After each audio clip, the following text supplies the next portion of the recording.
Hey, what's up, psychos? Welcome to another episode of Take Your Pills, Psychopath, the comedy podcast that exploits mental illness for personal profit. What? Trademark. I'm your host, John F. O'Donnell, J-Fod. We are covering and talking about all sorts of mental health issues, all sorts of diagnoses. We're delving into them. We're scurrying down the rabbit holes, and we're having a lot of laughs along the way because, fuck it, man. Fuck it. We don't need to feel like shit about ourselves because we're dealing with psychological issues. Are you paying attention to the world? If you don't have psychological issues, I think that in fact, is a psychological issue. Yeah, we got a great show lined up for this week. First, what's going on with me? I'm doing well. I moved into my new place. I told you guys about that last week. It's going all right. I like it. It's a little room, but it works for me. Keeps me sharp. And things are good. I had a fun stand-up show last night. The audience was kind of on the light side, but I did not phone it in because I never phone it in, you guys. I worked on some newer material. I worked on my God's Plan bit. I talked about being in the psych ward a little bit, which makes people feel uncomfortable, but if I can evoke laughter out of them from talking about that subject, that makes me feel good about myself. And then I told a crazy-ass story about this time that I went to this Hindu woman's 50th birthday party. I crashed the 50th birthday party because she was a spiritual leader, and I thought at the time that I was a spiritual leader, and I thought we were supposed to hang out. So if you want to read that story in full, you can look it up in my newsletter because I wrote it out some months back, and you can join that at jfodnews.com. Just do the free option. That would be awesome.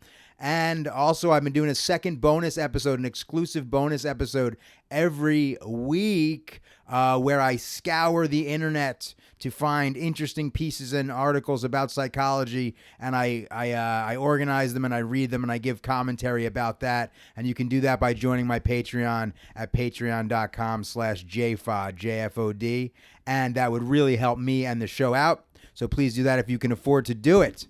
Yeah, we got such a great show lined up. I might as well just jump right into it. My guest this week, he is awesome. He's a dear friend, and I'm so glad that he's back in New York. It's Anders Lee. What's up, Anders? Hey, Anders Lee here. Happy to be with you.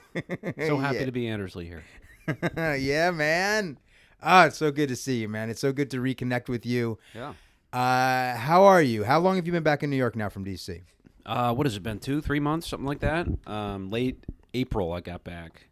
Yeah, it's all a blur in a way. It kind of feels like I never left, but then there are things that are, because I moved right before the pandemic, so there's some stuff that's just like gone, and then other stuff that's like exactly the same. It's very strange. Well, you moved where right before the pandemic? To DC. I should clarify. I moved to DC to take over for you at Redacted 2019. Yes, And yes. then- Anders Lee took over my position at Redacted Tonight as a correspondent on that show, and that was when?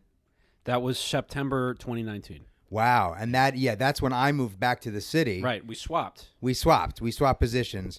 As you psychos may know, I've talked about this. I had a big time manic episode where I had to leave for an extended period of time, and you guys know how that old saying goes. Have a manic episode once and take an extended. Have a manic episode. Let me get it right. Have a manic episode and take an extended leave of absence from work once. Shame on me. Have a manic episode and take an extended leave of absence from work twice. Even more shame on me. Oh. It's all good. It's all good. I did 5 years on that show, over 220 segments. I'm super proud of it. And if I can't think of a better person to have replaced me in that position than the wonderful and delightful Anders. But yeah, so you moved right before the pandemic. A lot of your time there was under the auspices, under the regime of the pandemic, so to speak. Yeah. So that must have been kind of heavy and interesting. Very odd. Yeah, I was there, 2-3 months, and then disaster struck, and a very sad situation, terrible to see, but honestly, it was pretty, we worked every other week, so we had every other week just at home, basically, we were working out a little bit for the next week ahead, but that sounds quite nice. Yeah, because we did not get very much vacation time. We worked like 50 weeks out of the year. Yeah, when I was there, and this every other week thing. I mean, it sounds like a weird silver lining to a terrible right. situation. I felt very guilty about it, and now I'm getting my comeuppance. I think that was maybe Putin's motivation behind invading Ukraine, is the RT employees are having it too good. So needed to kick us to the curb. But Yeah, that's something the mainstream media isn't going to tell you. yeah, right. Okay, so you had your time in D.C. How has it been since you've been back in New York?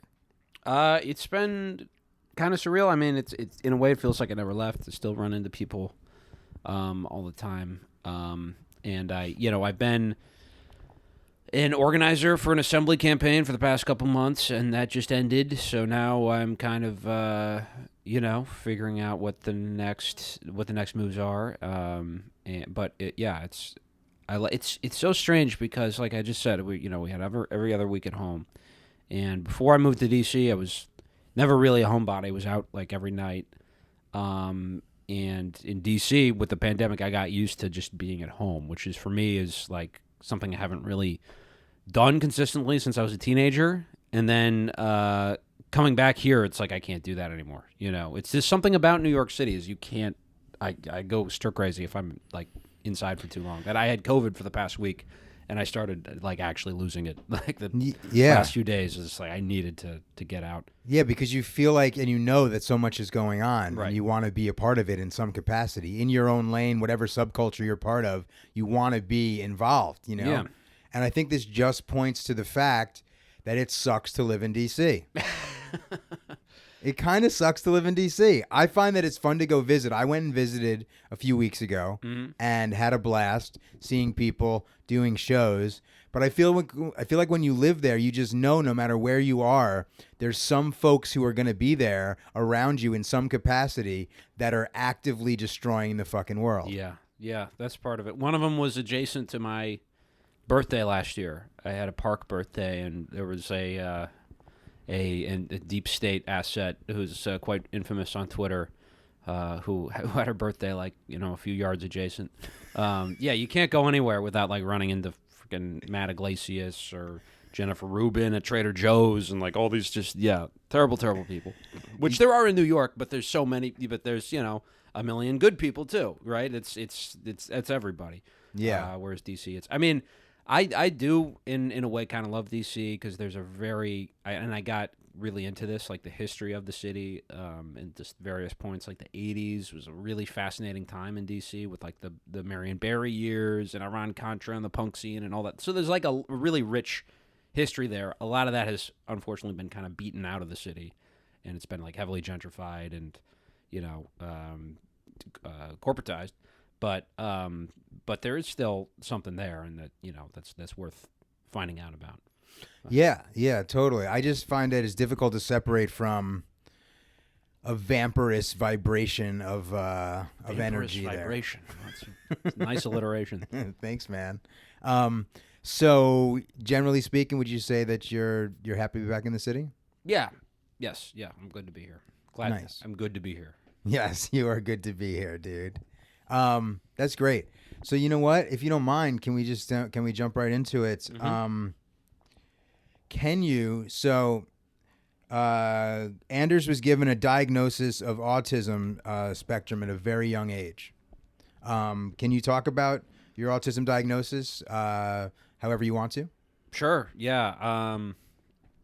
I was diagnosed. I mean, as I joke about, I have kind of the '90s version of autism, because as I've written about it, it really has no consistent criteria or quality to it. It's meant a lot of different things over time.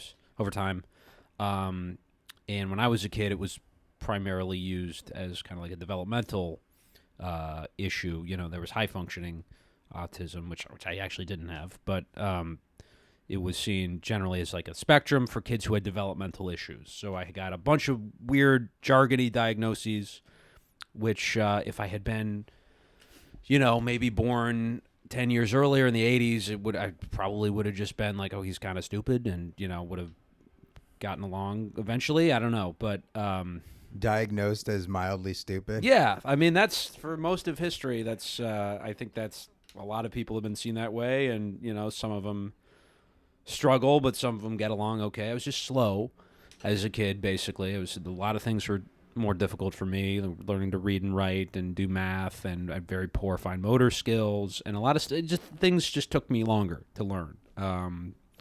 and that was at that particular point in time considered developmental disability.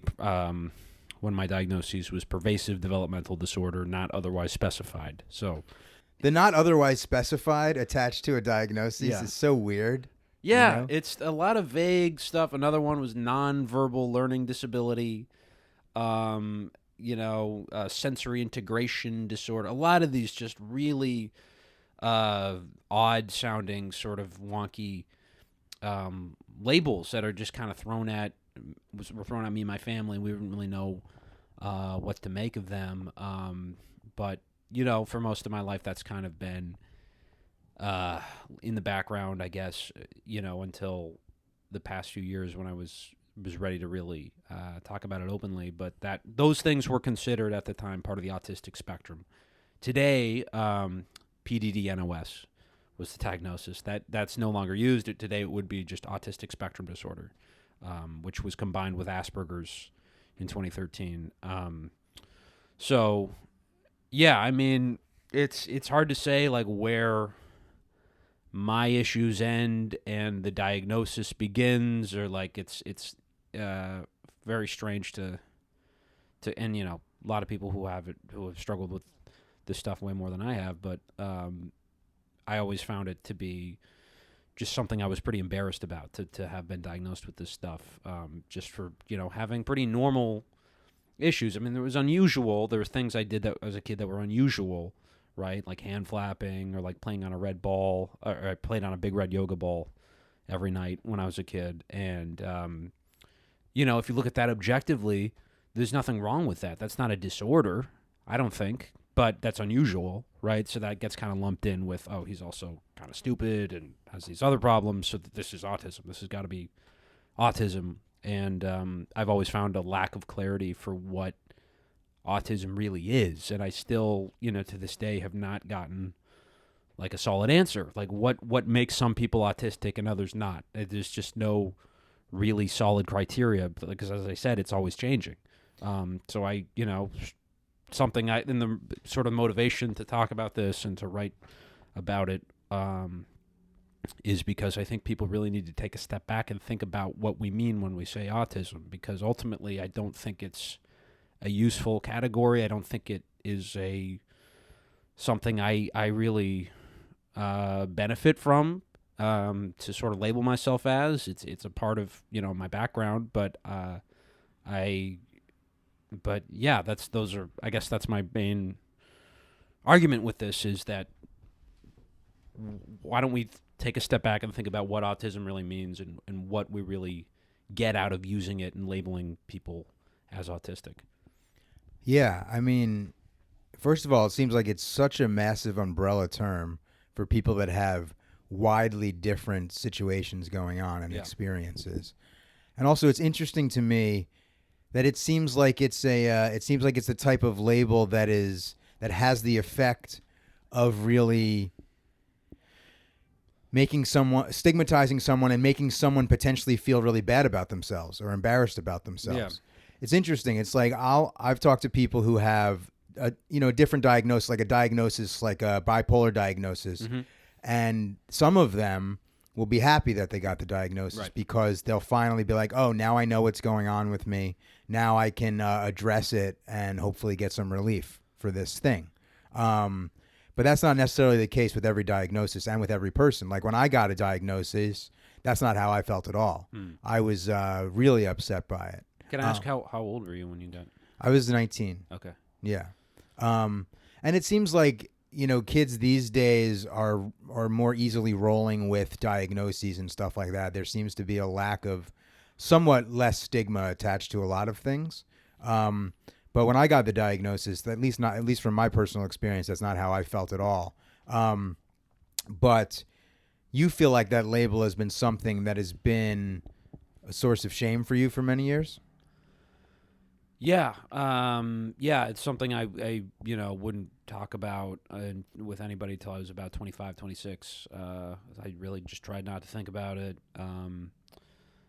I mean, and it's, I think what you're saying is really important, that it's not the same for everybody, right? There are people who And I've noted, this is something I've really noticed. There seems to be a big divide between people like me who were diagnosed as kids before we were too young to really make any sense of it, and people who are diagnosed as adults, whether it's with autism or bipolar or whatever. Because in a lot of cases, the latter category, it's a cathartic thing. It's like, oh, this makes sense. This finally explains, what's been going on with me. And there's definitely something to that, and it is, hard for me to tell people that they shouldn't get a diagnosis when in a lot of cases it is going to help, and that's was true for me and my family. Is there are certain services and accommodations that I got that I wouldn't have received without a diagnosis, and that's just part of the reality of living in. And I've talked to parents who have said, I read your stuff on this and I agree with you, but I have a daughter who needs help in school, and the only way she can get it is if she gets this diagnosis, and it's a tough call. But and my honest assessment there is well, if you think that's what you need to do to help her, then that's what you got to do. But it is important to stress to people that this does not define you, right? This is often a very arbitrary way of labeling people who just don't meet whatever sort of Platonic criteria we have for what a normal person is. So that's kind of how I've learned to look at it over time. But yeah, definitely when you get that as a kid, you definitely grow up thinking, in the back of your head, well, that's every time you screw something up, it's there's a little worm in my brain that makes me retarded, Yeah. Instead of just maybe I'm a little slow, maybe I need a little more time at this and I'll get it. A lot of things do end up falling into place, and you see other people who don't have diagnoses who maybe struggle more than you do with some things, and sort of living and processing all that kind of helped me reach this conclusion that this doesn't really have to define who I am. And I think that diagnoses right now definitely do serve a practical purpose, but I think it's really important people understand that they don't have to define your entire being. Yeah, I think that's really important, and there seems to be now somewhat of a shift towards psychologists at least talking about how labels of a specific diagnosis are only helpful to a point, because so many different potential diagnoses, there's such a, they kind of bleed into each other. And there's overlap, right, and there's severity, and there's degrees, and sometimes a umbrella label doesn't really identify what's actually going on. But then the flip side of it is that I work so hard. For me, for many years, I couldn't say that I experienced mental illness without crying. It was so self-stigmatized and so painful.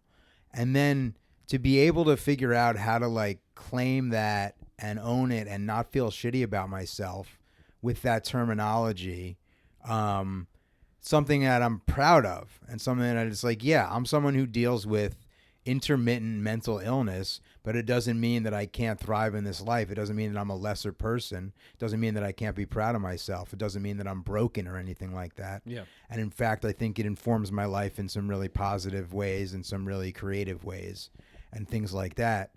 And that brings me to the idea of, and this might me being here old man mental illness, but I want to talk about this because you use a term that maybe is a helpful term for you, and of somebody who got a diagnosis on the personality on the autism spectrum.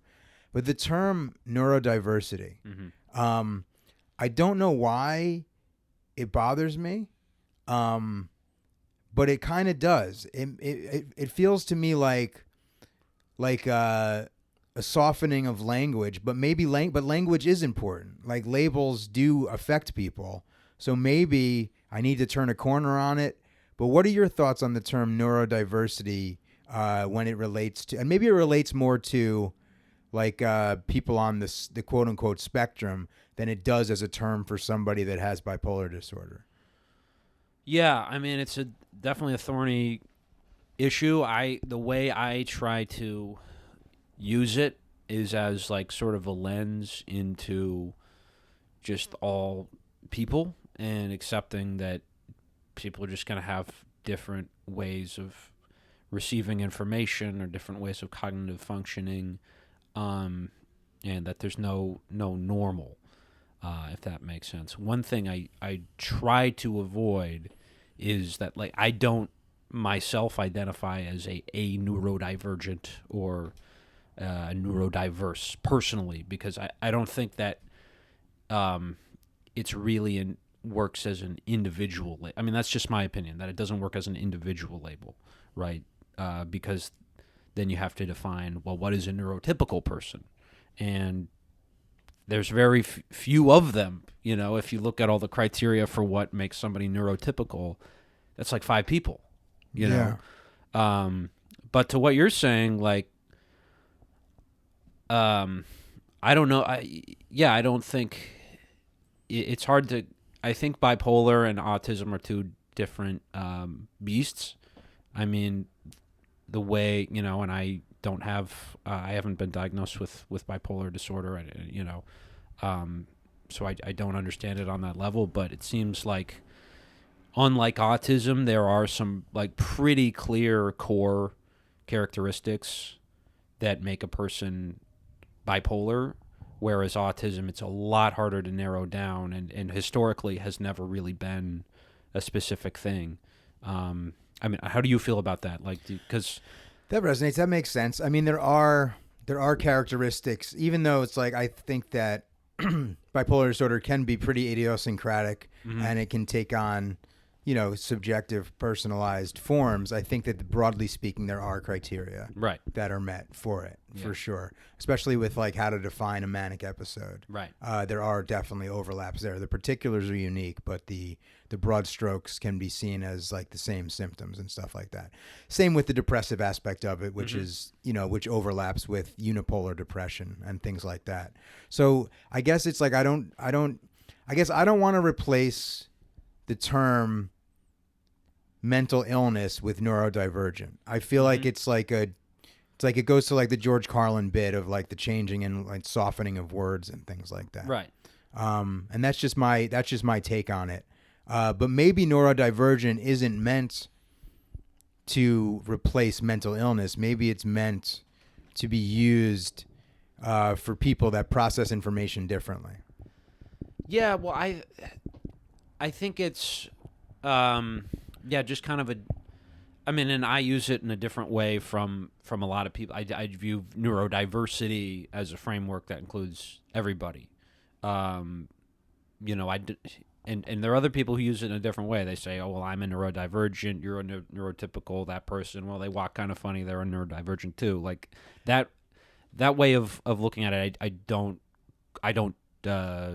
use personally, but I think one of the things we've seen recently is mental illness itself has been kind of spread pretty wide, right? So, and rightfully so. There's a lot of, you know, basically everybody. Like I said, there's very few people who I think are just on the straight and narrow, getting along fine, and, you know, meet all the criteria for a neurotypical person. But that doesn't mean everybody's in the same boat, which I think is what you're getting at. Like, there are still people with far more severe struggles and issues even than like probably the norm, right? And so I don't think that's something we have to like flatten or like paper over, that there are some people who have I don't know, I guess you could call it mental illness or bipolar. I don't think bipolar is as problematic a term as autism. I mean, there's some people who have been diagnosed with it who feel differently, but, you know, from the people I've known who have bipolar, it seems like there's some pretty consistent issues, and it does help to have like that kind of grouping and be able to have a community, as it can with autism, right? It's not like there's no overlap between people's issues and diagnoses, and there are people who are really helped from having like support groups and that sort of thing. But I think as as an idea, it's just a lot messier and more unhelpful than something like bipolar. I think that's fair. Bipolar used to be called manic depression, which I have a strong preference for because it just sounds so much cooler. Yeah. And It's a Jimi Hendrix song. It is a Jimi Hendrix song. I used to have a joke about that. I have the bipolar disorder song. I don't know if you ever heard that. Oh, yes, bipolar disorder. Yeah. Where I talk about how Jimi Hendrix had a really cool song called Manic Depression. There's no song called Bipolar Disorder. Right. That song would suck. It'd probably be like. And then I sang a whole song, you guys. And you psychos, you can find that on my stand-up special, The Manic Depressive Chocolate Fountain Operator on YouTube. Whatever. It's no big deal.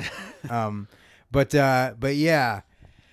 There's something about the term neurodiversity because I feel like the idea of someone like a Zoomer being like, well, I'm neurodiverse, therefore I have this they're like stealing, they're like, in a way they're claiming mental illness valor. Right. Or something like that.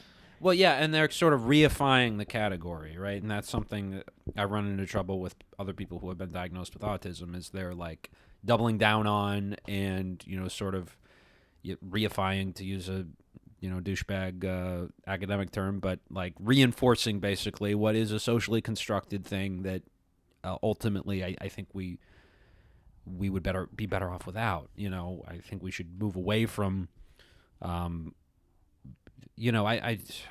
it's hard to tell people this because a lot of people do not want to hear it, and a lot of people genuinely have benefited from the catharsis of claiming a term like that, but ultimately, I think I would just ask people to consider why you need that. Why do you need to double down and reinforce this term that has historically been used for some pretty terrible things and just has not really had a clear meaning? Yeah. I mean, this is an interesting perspective for sure, and I've worked so hard for so long to accept the diagnosis and accept the label and own it and not let it hurt me. But at the same time, I completely see the perspective you're coming from, where it's like you were given almost like this, hey, look, you're getting labeled in a way that is going to create all of these limitations in your life before you're even getting started.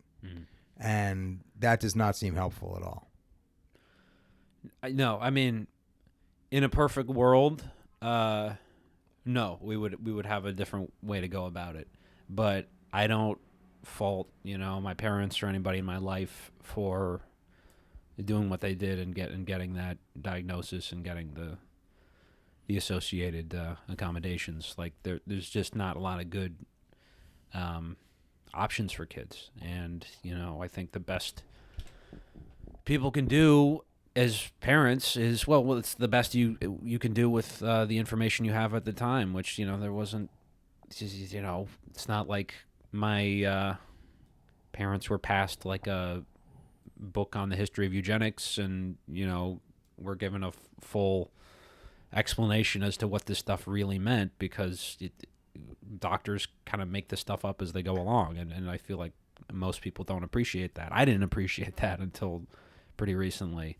But I think, the best we can do is to just let kids know if they are getting these diagnoses is like, this doesn't have to mean any more than you want it to. We use it for getting the help you need, but this doesn't define you. This doesn't have to be who you are. Yeah. I think that's well put. I think that's really well put. Do you want to talk a little bit about the eugenics underpinnings of diagnoses like autism? Because also there's eugenics underpinnings to diagnoses like bipolar disorder, and people like myself would absolutely have been euthanized and things like that. Yeah. And schizophrenia, which originally was sort of the umbrella category that autism was a part of, was schizophrenia. And this was in 1911 in Switzerland, during what was then an international phenomenon of eugenics, which it's funny, has in the past year or so since COVID has also become sort of like an online buzzword that people use perhaps without understanding or definitely overuse. But there is a real history there that I think people should know about. that autism was originally a subsection of that, and it was just kind of used to categorize people who were sort of inward looking and just had trouble communicating, really, and were sort of had obsessive interests and had just difficulty speaking or relating to others. And over time, it's gotten, it's gotten stretched a little bit. It's gotten shrunk in some places, but the real big, I think, canon came about in the 1940s, 30s, and 40s during the Nazi regime. Hans Asperger, the guy who Asperger's is named after, was a scientist who worked with kids, and he, it's, I think, unfortunate in a lot of ways that his name has become associated with autism, not least of which is the name itself. Yeah, I mean, it's like it's absurd. It's such an easy joke to make. You know what I mean? Fuck. Right. Someone that's already dealing with that, that's what it has to be called? Are you kidding me? Yeah. It's really, it's disgusting to even say. Yeah. And if you're a little kid having to, I mean, luckily I was not smart enough to get Asperger's, so I was able to dodge that bullet. But like, that's, if you're in English speaking country, that's humiliating to be called Asperger. It's like a thing. Yeah, an Asperger that comes out of your butt that you're gonna eat. Like, it's disgusting. Yeah, it's crazy. On top of dealing with a diagnosis like that, and potentially dealing with developmental challenges. Yeah, that's what you're called. Right. And the frustrating thing is, we didn't even have to. It was kind of on an off chance that we even use this term, because he himself, this is not an eponymous term. His term, when he was a doctor, and at first I should say he was not particularly eugenic in Vienna, where he operated. Yeah, sorry, I said Germany. He operated in Austria until the Nazis took over. So he was just a normal doctor who actually wasn't a big fan of labels. And then the Nazis took over, and some historians have argued that Nazism was in many ways a diagnostic regime. They're trying to diagnose everybody with everything, not just mental health stuff, obviously, racial things. And, it was a hyper categorized social system. And autistic psychopathy, which was the term he used, was just one part of that. So he was sent kids that just weren't jiving with Nazi education. That could be for any reason. Kids who were behavior problems and kind of recalcitrant, stuff like that. It was significantly different from what autism had been used to describe prior, which was people who, I think his name was Donald Triplett, like people who really struggled to communicate at all. These were just kids who were behavior problems, who were also like smart. And they got labeled with autistic psychopathy. There are some people too who, it gets a little complicated, but there are some people too who are just kind of, he called them retarded, I think, who were, I guess, quote unquote, more low functioning. So they were kind of all cobbled in together under this umbrella term, autistic psychopathy. And a lot of them were killed in the Holocaust.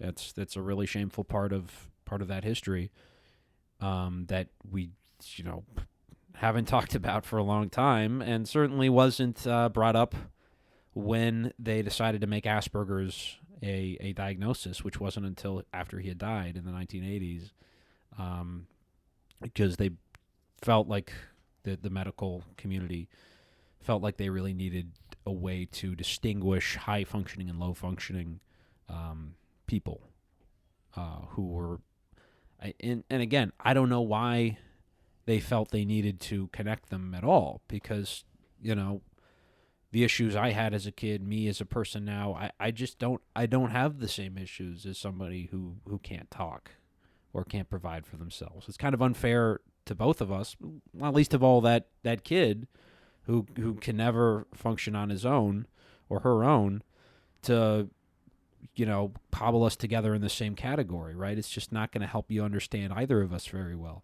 And that's kind of what happened. It's like, well, we need some way to discern this, to connect. There's got to be some link between these two things, which is kind of an arbitrary link. And so Asperger's for a while became kind of the higher functioning breed, I guess, of quote unquote autistic people and kids especially. So that was like a few years before I was born, and after that, they just spouted off with all these different terms, all these different diagnoses, and I got kind of caught in the matrix, as it were, with different spectrum diagnoses, just because of an accident in history when I happened to be born. Yeah. Do you want to? That's interesting, and thank you for that overview history of some of the eugenicist aspects of this, eugenics aspects of this, because it is really messed up, and there really is a eugenics history in our country as well. Mm-hmm. That is a very not known about, kind of forgotten history. A lot of people were sterilized because of them being undesirables for like the progression of the bloodline. In a great documentary, Psychos, by James Corbett, there's two documentaries. It's called How Big Oil Conquered the World and Why Big Oil Conquered the World. I believe in the second one, Why Big Oil Conquered the World, it talks a lot about the eugenics stuff and how the Rockefeller family was connected to that and all of that sort of stuff. Yeah, it was a huge elite phenomenon. Doesn't surprise me the Rockefellers were involved, but yeah, as you mentioned, people were sterilized. It went all the way up to the U.S. Supreme Court, and Oliver Wendell Holmes, Supreme Court Justice, said, and this is back when Supreme Court rulings were like a couple sentences, not these kind of massive, novel length things. But he said 3 generations of imbeciles is enough, and he ruled that it was in fact constitutional to sterilize a woman who had been deemed feeble-minded or mentally retarded or something. For this woman from Virginia, who really just, she had what was deemed to be too much sex, and that was considered an aspect of. Well, it was actually, yes, then that is a good assessment. She was deemed feeble-minded, mm-hmm. and he did say that. He did say 3 generations of imbeciles is enough. And she actually,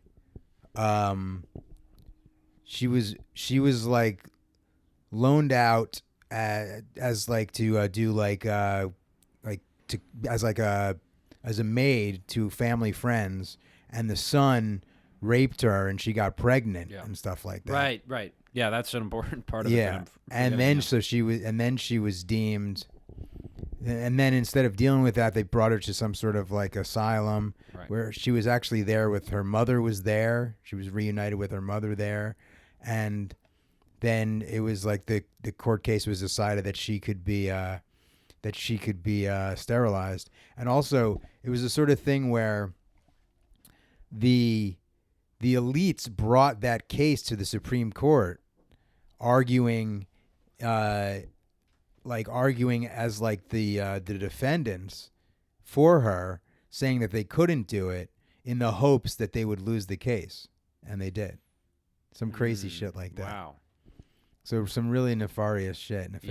Wow, I didn't know that aspect of it. Yeah, I mean, I just learned that from that documentary. So we've obviously come across this information from some just different places. Yeah, But that's pretty wild. Yeah, and it has a ton also to do with like immigration, because that was before leading up to the 1920s. It was very relatively easy to immigrate to the United States from Europe anyway. And a lot of people coming from Italy, our people from Ireland. Yeah. And old school sort of American aristocrats like Madison Grant were really disturbed by this, and would see these immigrants walking around outside their bank offices, and wanted to do something about it because of the national, as they called it, germplasm. You got to keep that Yeah.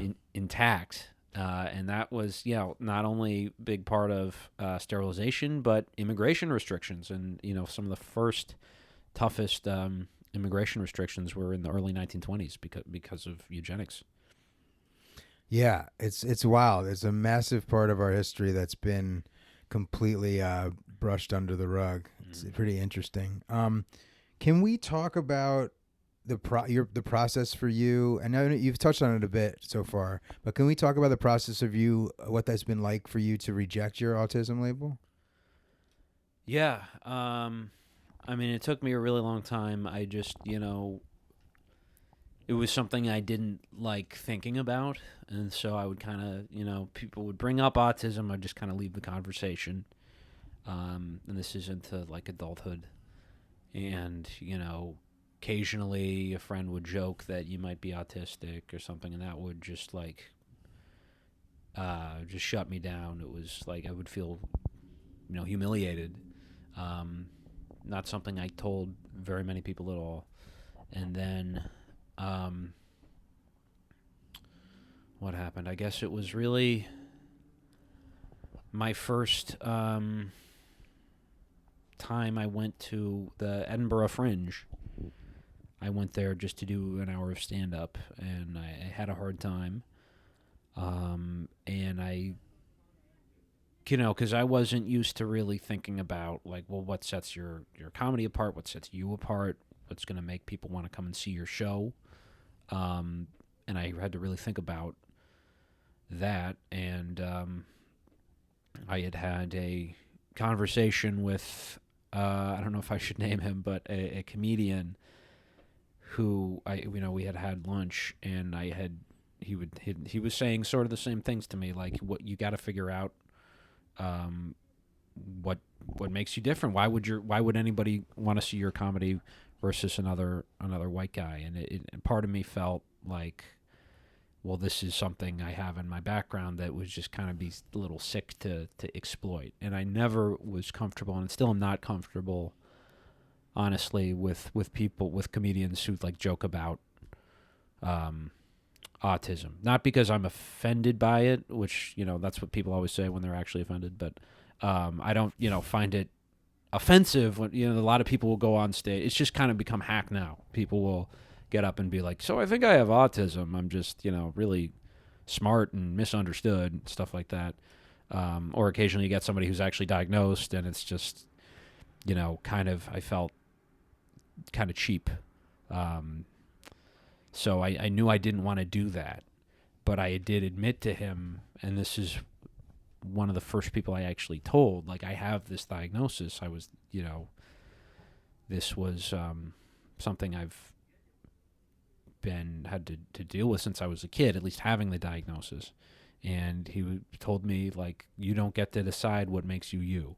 So if you want to keep performing, you have to understand what makes you you, and you have to understand what makes you different. And if you want to do interesting work, then this is part of it. And that's something I really struggled with for, about a year almost, because for that same dynamic, am I exploiting this? Am I, going for cheap laughs? And, inevitably there are going to be people who assume that's what I'm doing without even seeing it.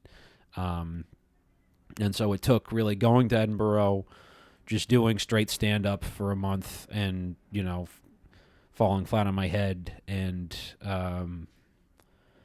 realizing that this was something I needed to kind of get off of my chest. And the way I knew how to do that was through stand-up and through performance. So it was still very scary to announce that to people, because, I think ultimately this may have been an impetus, but I had someone in my life a year or two before who, unlike most people, actually knew that I had this diagnosis growing up, and they kind of used it against me in a way. They said, well, I'm sorry, I need to be more patient with you because you're on the spectrum. And that really set me off, and that got me to thinking, like, well, why are they wrong about using it that way? And it got me, thinking about this stuff even more, and thinking about all the people I know who haven't been diagnosed with anything, who are, I was accused of, not reading social cues by this person. And I knew that person to miss a few social cues here and there. I've known a lot of people who haven't been diagnosed with autism who are pretty bad with social cues, way worse than me. Yeah. So it got me to really thinking, well, what the fuck is this thing? What is this thing in the back of my head that has always kind of been lingering there? And it inspired me to start doing some research. I read Neurotribes. I read a lot of books about autism, none of which were really, they're all great, but they weren't really getting to my suspicion, my inclination, that I think, frankly, comes from being a Marxist, which is, what is the historical angle? Where did this come from?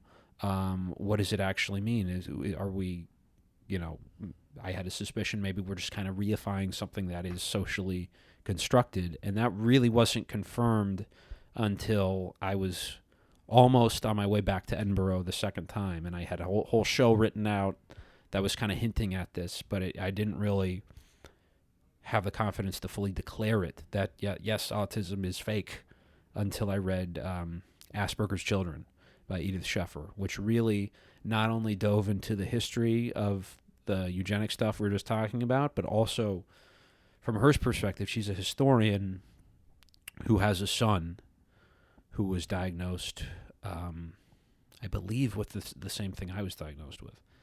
And she dedicates the epilogue to him, and his own understanding as a little kid that, he went to school and there was like some sign for that, like, indicated like these are different disabilities, like there's a kid in a wheelchair, a kid who's like deaf, and then a kid who's autistic, and it was like somebody with their head down, and he saw that and was like, well, that's not me, and was upset by it.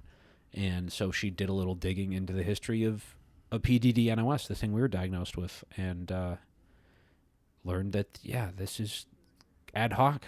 They're kind of making this stuff up as they go, and it doesn't have to define you. I keep repeating that, but it I think is an important point. It really doesn't. And ultimately it was kind of a personal and artistic journey, so to speak, that took a long time. But it may not have, helped me personally, artistically, or professionally in any way, but I think was still worth it.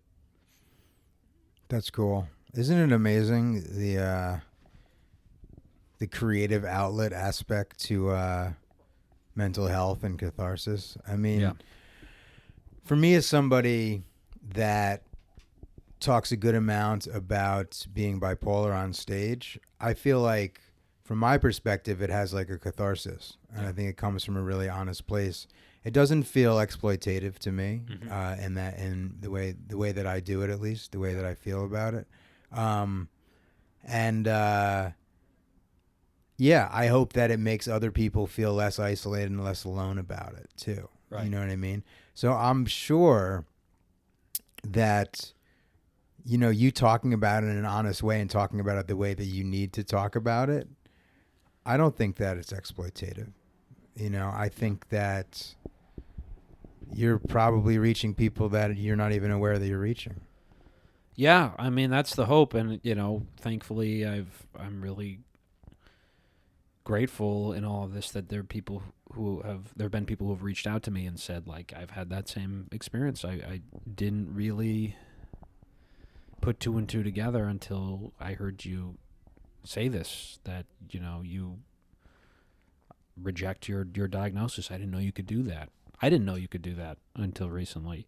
I think it's really important the way you do it, because I don't think I would be able to live with myself if I was like going around doing like disability spotlight comedy shows. Not because I think there's anything wrong with having or shameful about having disabilities. I don't think that's fair to people who are actually disabled for me to go on stage and claim that, But I do have this other thing that's going on, that there are people out there who can relate to, and that has been really rewarding. Yeah, and that was actually earlier. I was trying to think of something, and I couldn't think of it, and then I pivoted to us talking about neurodiversity, that term. The thing that I wanted to say is there's a lot of misdiagnosis that is going on. Every day people are misdiagnosed. I read a piece for one of the Patreon episodes about someone who's been misdiagnosed 6 times throughout their life. And how one particular, psychiatrist can talk to somebody, or psychologist can talk to somebody and give one diagnosis, and then another will give a completely different diagnosis because there is overlap in symptoms, quote unquote symptoms, and indicators all over the place. So misdiagnoses can absolutely happen. And I mean, I guess a lot of it should be, the benchmark should be ability to function in society, but then that's almost messed up because our society's so broken, right, and so fucked up that if there's people that thrive in our society who are deeply ill and deeply sick and in really messed up ways, in sociopathic ways, right. It's almost like that is an advantageous quality to have to thrive in our system. Yeah, I mean, ultimately, this is, I think, kind of what I was trying to get out earlier. Like, the diagnosis absolutely serves a practical function, but ultimately, I think we need to start thinking about going beyond it.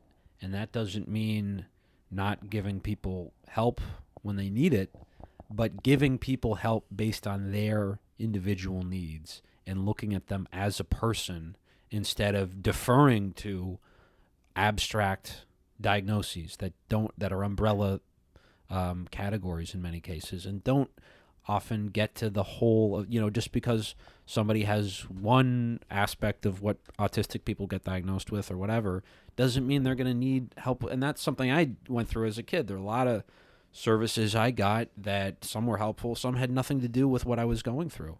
And so ultimately, I do really think we need a system that tailors to people's individual needs. And the only way we're going to get that is, I think, a system other than capitalism. I think it's just, things are regimented in such a way that to continue the for-profit healthcare system, to continue educating kids in a very,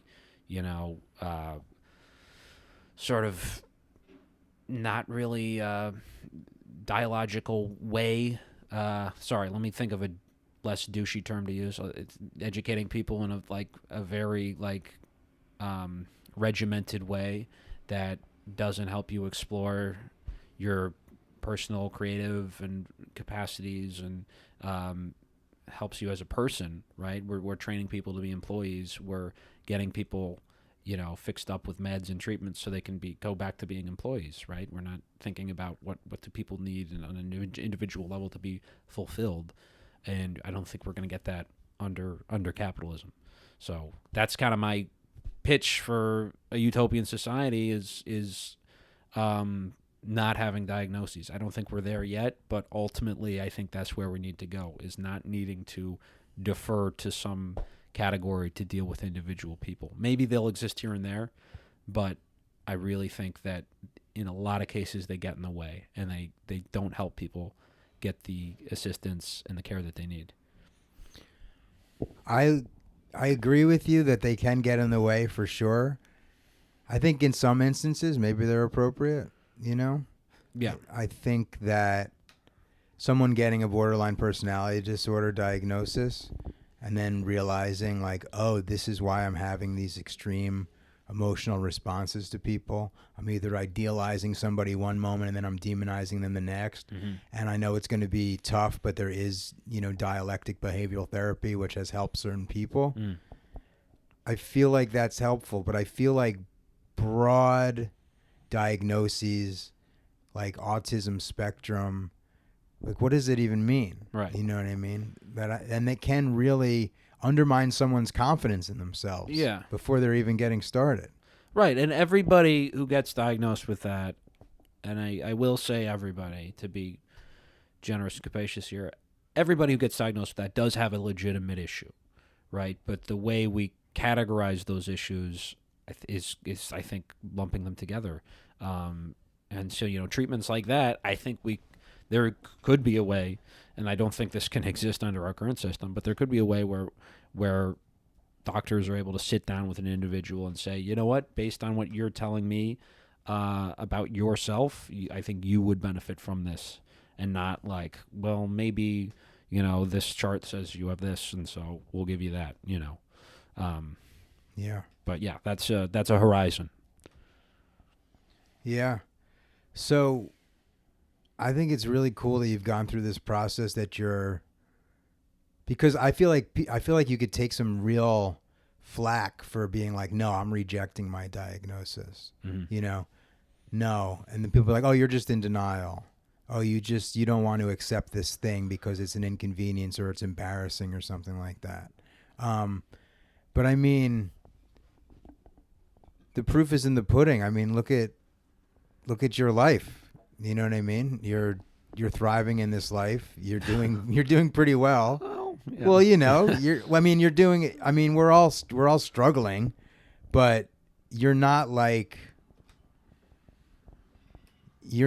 somebody that, I don't know. You're not somebody, I guess I'm not living with my parents, which is what I thought there's a good chance I was going to have to do. For your entire life. Yeah. Yeah. Yeah. Is there any aspects of this conversation that I've missed that I haven't brought up? Anything else that you'd like to add? I think we've covered most of the bases. Yeah. But yeah, I have gotten some pushback, and it's always strange because I don't know what angle it's going to come from, because some people do say that, like, you're in denial, you hate yourself, you can't accept that you're autistic.